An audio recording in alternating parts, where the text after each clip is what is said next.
அனைவருக்கும் புரட்சிகர வணக்கம். புரட்சிகர மாணவர் இளைஞர் முன்னணி தோழர் மணியரசன் ஒட்டுமொத்த இந்திய மக்களையும் மிகப்பெரிய மன உளைச்சலுக்கும் அதிருப்திக்கும் ஆளாக்கக்கூடிய ஒரு மிகப்பெரிய சம்பவம் நடந்திருக்கிறது. உலக ஒலிம்பிக் போட்டியில் இந்தியாவிற்கான தங்கத்தை வாங்க வாய்ப்பிருந்த மல்யுத்த வீராங்கனை வினேஷ் போகத் சதித்தனமாக பாசிச மோடி அரசால் 100 கிராம் எடை அதிகமாக இருக்கிறார் என்று சொல்லி அவர் தகுதி நீக்கம் செய்யப்பட்டிருக்கிறார். இந்தியாவிற்கு இன்று வரை ஒலிம்பிக் போட்டியிலே எந்த தங்கமும் கிடைக்கவில்லை. அப்படி கிடைத்த ஒரே வாய்ப்பு வினேஷ் போகத் மல்யுத்த அந்த போட்டியின் மூலமாக, அதையும் பாசிச மோடி அரசு தடுத்து நிறுத்திருக்கிறது. இதற்கான காரணம், கடந்த ஆண்டு மல்யுத்த கூட்டமைப்பினுடைய தலைவர் பிரிஜ் பூஷன் சரண் சிங் அவர் மல்யுத்த வீராங்கனைகள், அந்த விளையாட்டு வீராங்கனை அவர்களுக்கு பாலியல் ரீதியாக தொந்தரவு கொடுத்திருக்கிறார்.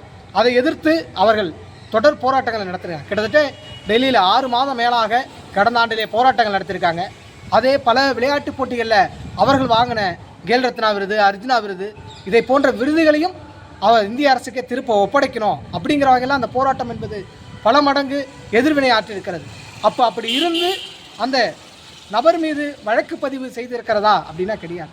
ஏன்னா டெல்லி நீதிமன்றம் மட்டும் பாலியல் குற்றச்சாட்டு அதற்கான ஆதாரம் இருக்கிறது என்று நிரூபித்திருக்கிறது. ஆனால் இன்று வரை அவர் முழு விசாரணைக்கு ஆட்படுத்தப்படவில்லை என்பதுதான் யதார்த்த உண்மையாக இருக்கிறது. அப்படியாப்பட்ட சூழலில் இந்த விளையாட்டு வீராங்கனை வினேஷ் போகத்து அவங்க ஒலிம்பிக்கில் தங்கமே வாங்கக்கூடாது, அவங்க போட்டியிடக்கூடாது, அதை தடுப்பதற்கு இந்த பிரிஜ் பூஷன் சரண் சிங் எந்த அளவு சதித்தனம் செய்ய முடியுமோ அனைத்தையுமே அவர் செய்திருக்கிறார். அதுக்கான முன்னேற்பாடுகளை செய்திருக்கிறார். அதை மீறி தான் தன்னுடைய திறமையின் மூலமாக இந்த மல்யுத்த வீராங்கனை தனக்கான சாதனையை, நாட்டிற்கான பெருமையை நிலைநிறுத்துவதற்கு மன உளைச்சலிலே பாதிக்கப்பட்ட ஒட்டுமொத்த வீரர்களும் அதை கடந்து நம்மளுடைய நாட்டிற்கான நலன் எது, நம்ம நாட்டிற்கான இந்த விளையாட்டுக்கான விருதை பெற்றால்தான் நம் நாட்டிற்கான பெருமையை சேர்க்க முடியும் என்ற வகையிலே தங்களை வருத்து கொண்டு பயிற்சி எடுத்து ஒரே நாளில் 3 போட்டியில் கிட்டத்தட்ட அவங்க வென்று இறுதிப் போட்டிக்கு முன்னேறியிருக்காங்க. அப்போ முன்னேறியதற்கு, ஒரு தங்கத்தை பெறுவதற்கு இந்தியாவிற்கு பெருமை சேர்க்கக்கூடிய ஒரு பெரிய வாய்ப்பை பாசிச மோடி அரசால் அவர்கள் பாலியல் பிரச்சனையில் ஈடுபட்டாங்க, பாலியல் பிரச்சனையில் சம்பந்தப்பட்ட நபர்கள் மீது குற்றச்சாட்டு வச்சிருக்காங்க என்ற ஒரே நோக்கத்திற்காக சதித்தனமாக செய்து அந்த ஒலிம்பிக் கூட்டமைப்பினுடைய இந்தியாவிற்கான தலைவர் பிடி உஷா மூலமாக, மேலும் அங்கே இருக்க பல RSS சங்கி மூலமாக 100 கிராம் எடை அதிகமாக இருந்தாங்கன்னு சொல்லி அவரை தகுதி நீக்கம் செய்திருக்கிறார்கள். இது ஏற்றுக்கொள்ள முடியாத ஒரு மிகப்பெரிய விஷயம். ஏனென்றால் இந்த நாட்டிற்கான பெருமை விளையாட்டு மூலமாக உலக அரங்கிற்கு இந்த நாடு எந்த அளவு விளையாட்டிற்கு முக்கியத்துவம் தருகிறது என்பதிலும் அடங்கியிருக்கிறது. ஆனால் 140 கோடி மக்கள் இருக்கக்கூடிய இந்தியாவில் 117 பேர் தான் பாரிஸில் நடக்கக்கூடிய ஒலிம்பிக் போட்டியிலே கலந்துருக்காங்க. ஆனால் இது இல்லாமல் அதிகாரிகள், அவர்கள் பயிற்சி தரக்கூடிய பல கோச்சர் ஏகப்பட்ட பேர், கிட்டத்தட்ட ஒரு 150 பேர் மேலே அங்கே விளையாட்டு வீரரை விட அதிகமாக அவங்க தான் இருக்காங்க. அப்போ இவங்களோட போயிருக்கிறதோட நோக்கம் என்னென்னா, இந்த நாட்டிற்கு விளையாட்டின் மூலியமாக பெருமை சேர்க்கணும், அந்த வீரர்களை முறைப்படுத்தி அவர்களுக்கான முறையான பயிற்சியை வழங்கி இந்த நாட்டிற்கான பெருமையை கொண்டு வரணும் என்பது இவர்களோட நோக்கம் அல்ல.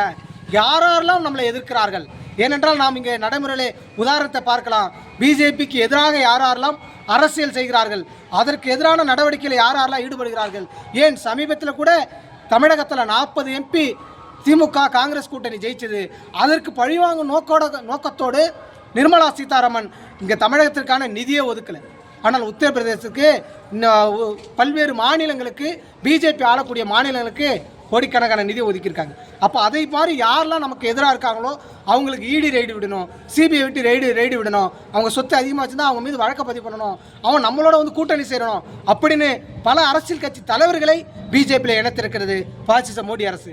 அதே போல் மல்யுத்த வீராங்கனைகளையும் அவர்கள் எங்கள் மீது நீங்கள் பாலியல் குற்றச்சாட்டு வைக்கிறியா, உன்னை எப்படி நான் விளையாட விட்றேன், உன்னை எப்படி நான் விருது வாங்க விட்றேன் அப்படிங்கிற நோக்கத்தோடு இன்றைக்கி அந்த விளையாட்டு வீரர்களை ஒட்டுமொத்தமாக மன உளைச்சலுக்கு ஆளாக்கத்தோடு மட்டுமில்லை, இந்தியாவினுடைய ஒட்டுமொத்த இந்தியாவையும் தலைகுனிய வைக்கக்கூடிய ஒரு சம்பவமாக தான் இந்த நிகழ்வு என்பது நடந்திருக்கிறது.